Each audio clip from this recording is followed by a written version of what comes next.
ล่นกับ What they eat today รู้ว่าเนี่ย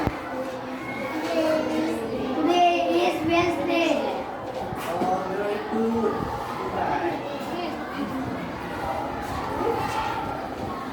น้องๆให้เมียสร้างคิดเพิ่มเลยนี้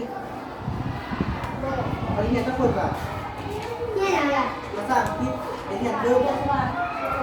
ได้รายการแล้วออกมา มีเพิ่มแบบอันนี้เนี่ยเป็นอาชีพที่เป็นเดือนเนี่ย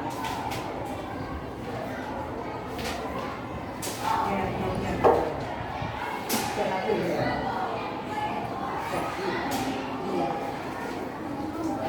แล้วตัวเราแค่ขาดมีโอกาสที่จะสอบอาจารย์มีคนละอาจารย์นักศึกษาเป็นคนที่มาฝากบอกเราอะไรประมาณตั้งใจยังไง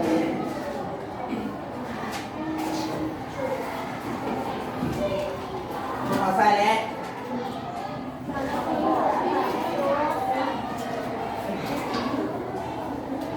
ตั้งใจเด้อ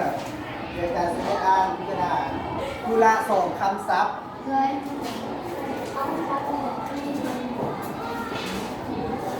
เรียนกับสังคม